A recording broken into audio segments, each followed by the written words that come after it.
नमस्कार दोस्तों, स्वागत है आप सभी का आज के मुख्य समाचार के इस वीडियो में। जी हां दोस्तों, पूरे देश में अनलॉक का समय चल रहा है। ऐसे में मोदी सरकार की तरफ से बड़ी और महत्वपूर्ण खबर अपडेट निकल कर आ रही है, जिसकी सटीक जानकारी हम आपको इस वीडियो में देंगे। बस आप इस वीडियो के साथ अंत तक बनी रहिए। लेकिन उससे पहले आपसे एक छोटी सी रिक्वेस्ट है कि मुझे इस वीडियो को बनाने में बहुत मेहनत लगती है, तो इस मेहनत के लिए वीडियो पर एक लाइक जरूर कीजिएगा। साथ ही वीडियो के नीचे दिए गए इस लाल बटन को दबाकर चैनल को सब्सक्राइब कीजिए और इस घंटी को भी दबाइए, ताकि आपको दिन भर की बड़ी खबरों की जानकारी लगातार मिलती रहे। तो चलिए दोस्तों, एक एक करके सभी बड़ी खबरों के बारे में जान लेते हैं। तो दोस्तों, आज की पहली बड़ी खबर की अपडेट की बात करें तो लड़कियों की शादी की उम्र में होगा बदलाव, समीक्षा कर रही मोदी सरकार, जल्द लेंगे बड़ा फैसला। जी हां, भारत सरकार लड़कियों के लिए शादी की न्यूनतम आयु पर फिर से विचार कर रही है। कहा जा रहा है कि अब लड़कियों की शादी की न्यूनतम उम्र 18 से बढ़कर 21 की जा सकती है। इससे लड़कियों के जीवन में कई बदलाव आएंगे। अपने भाषण में पीएम मोदी ने देश की बेटियों को भी सलाम किया है। इस दौरान पीएम मोदी ने कहा कि लड़कियों की शादी की उम्र को लेकर सरकार समीक्षा कर रही है। प्रधानमंत्री ने कहा कि लड़कियों की शादी की सही आयु क्या हो, इसलिए हमने कमेटी बनाई है। उसकी रिपोर्ट आते ही बेटियों की शादी की उम्र को लेकर भी उचित फैसले किए जाएंगे। लड़कियों की न्यूनतम उम्र सीमा के बदलाव करने के पीछे उद्देश्य मातृ मृत्यु दर में कमी लाना है। वैसे दोस्तों, सरकार को लड़कियों की शादी की उम्र में बदलाव करना चाहिए या नहीं, नीचे कमेंट करके बताइएगा। और अगली बड़ी खबर की बात करें तो स्कूल खोलने को लेकर जरूरी खबर, जानिए क्या है दिल्ली सरकार की राय।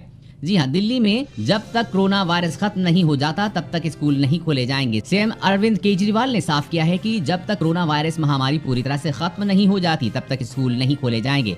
उन्होंने कहा कि लोगों में जागरूकता और सरकार के प्रयास से दिल्ली में कोरोना नियंत्रण में आ गया है, लेकिन इसके खत्म होने तक स्कूल बंद रहेंगे। अभिभावक चाहते हैं कि इस साल स्कूलों में पूरा सत्र 0 सत्र माना जाए। इस मांग को लेकर कई अभिभावकों ने सहमति जताई है और जब तक कोरोना पर पूरी तरह से काबू नहीं किया जाता तब तक स्कूल नहीं खुलने चाहिए। और अगली बड़ी खबर की बात करें तो मानसिक रोगियों की दवा करेगी कोरोना का खात्मा, रिसर्च का दावा। जी हां, आधुनिक कंप्यूटर सिमुलेशन के जरिए वैज्ञानिकों ने पहले से ही मौजूद एक ऐसी दवा का पता लगाया है जिसका इस्तेमाल कोरोना वायरस से संक्रमित मरीजों के इलाज के लिए हो सकता है। अभी इस दवा का इस्तेमाल बाइपोलर डिसऑर्डर और सुनने की क्षमता में कमी वाले मरीजों के लिए किया जाता है। वैज्ञानिकों ने पाया है कि ये दवा कोरोना वायरस को प्रतिकृति बनाने से रोक सकती है। वायरस संक्रमित व्यक्ति के शरीर में अपनी संख्या बढ़ाकर ही श्वसन तंत्र पर हावी हो जाते हैं। और अगली बड़ी खबर की बात करें तो नए नियमों की अनदेखी करने पर रद्द हो सकता है ड्राइविंग लाइसेंस, जानिए कितना लगेगा जुर्माना। जी हां, आज से नए मोटर व्हीकल एक्ट में चालकों की गलतियों पर जुर्माना 5 गुना लेकर 30 गुना तक बढ़ा दिया गया है। ऐसे में घर से निकलते समय सारी बातों का ध्यान रखना बहुत जरूरी हो गया है। अगर आप अब बिना लाइसेंस के ड्राइविंग करते हुए पकड़े जाते हैं तो आपको अब 500 रुपए नहीं बल्कि 5000 का भारी चालान भरना पड़ेगा। इसके अलावा नियमों को अनदेखी करने पर आपको लाइसेंस भी जब्त हो सकता है और जेल भी जाना पड़ सकता है। अगर आप बिना हेलमेट 2 पहिया वाहन चलाते हुए पाए जाते हैं तो आपको 500 रुपए नहीं बल्कि 1000 रुपए भरने पड़ेंगे। बिना सीट बेल्ट गाड़ी चलाने पर पहले 100 रुपए जुर्माना था, जो बढ़कर 1000 रुपए हो गया है। और अब जो भी चालक शराब के नशे में वाहन चलाएगा उसे उसकी पहली गलती पर 6 महीने तक जेल या 10,000 रुपए जुर्माना और दूसरी बार पकड़े जाने पर 15,000 तक जुर्माना भरना पड़ेगा। और अगली बड़ी खबर की बात करें तो नेशनल डिजिटल हेल्थ मिशन प्रयोग के तौर पर इस जगह पर हुआ शुरू, जाने इसके फायदे। जी हाँ, प्रधानमंत्री नरेंद्र मोदी ने नेशनल डिजिटल हेल्थ मिशन की शुरुआत कर दी है, जिसे प्रयोग के तौर पर 6 केंद्र शासित प्रदेशों में शुरू कर दिया गया है। इस मिशन के तहत हर भारतीय नागरिक को स्वास्थ्य पहचान पत्र मिलेगा और उन्हें चिकित्सा सेवाओं का फायदा उठाने में आसानी होगी।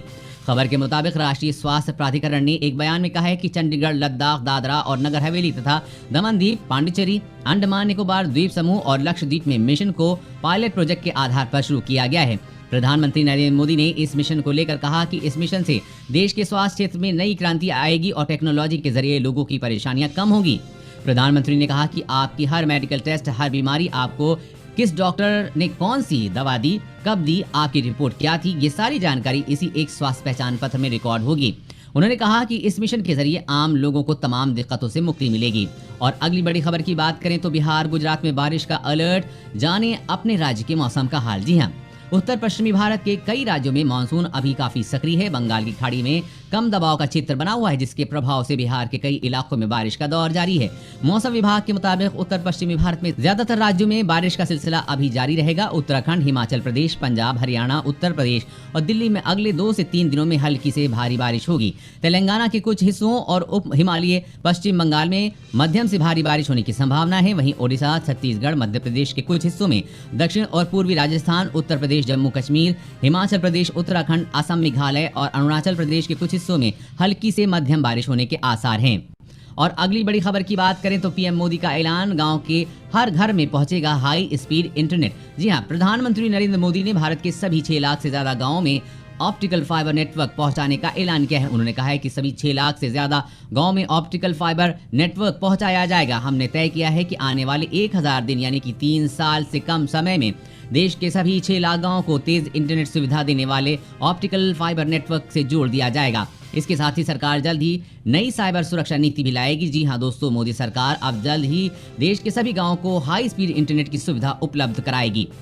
और अगली बड़ी खबर की बात करें तो अमेजन के बाद अब फ्लिपकार्ट भी बेचेगी अल्कोहल, घर बैठे कर सकेंगे ऑर्डर। जी हां, ई कॉमर्स प्लेटफॉर्म अमेजन के बाद अब फ्लिपकार्ट भी अल्कोहल के कारोबार में प्रवेश करने जा रही है। फ्लिपकार्ट भारत के 2 शहरों पश्चिम बंगाल और उड़ीसा में शराब पहुंचाने के लिए स्टार्टअप डियाजियो के साथ साझेदारी है। और साथ ही आपको बता दें कि फूड डिलीवरी स्टार्टअप स्विगी और जोमेटो ने भी कुछ शहरों में अल्कोहल पहुंचाना शुरू कर दिया है, क्योंकि कंपनियां कोविड-19 महामारी के कारण घर पर रहने वाले लोगों से शराब की मांग को भुनाने लगी हैं। जोमेटो और स्विगी झारखंड और ओडिशा में अल्कोहल की होम डिलीवरी कर रही है। इसके अलावा बिग बास्केट भी बंगाल में अल्कोहल की होम डिलीवरी की तैयारी में है।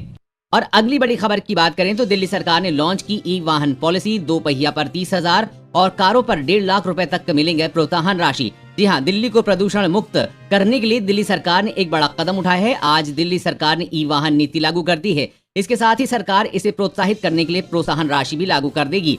केजरीवाल ने इस योजना के लॉन्च के दौरान कहा कि इलेक्ट्रिक व्हीकल पॉलिसी तैयार है, इसे दिल्ली सरकार द्वारा नोटिफाई कर दिया गया है। आज से 5 साल बाद इलेक्ट्रिक व्हीकल की चर्चा की जाएगी तो दिल्ली का नाम सबसे ऊपर रखा जाएगा। उन्होंने आगे कहा कि दिल्ली सरकार इलेक्ट्रिक व्हीकल पॉलिसी के तहत इलेक्ट्रिक व्हीकल खरीदने वाले लोगों को आर्थिक मदद देगी। 2 व्हीलर पर 30,000 रुपए और कारों पर 1.5 लाख रुपए, ऑटो रिक्शा और ई रिक्शा पर 30,000 रुपए की प्रोत्साहन राशि दी जाएगी।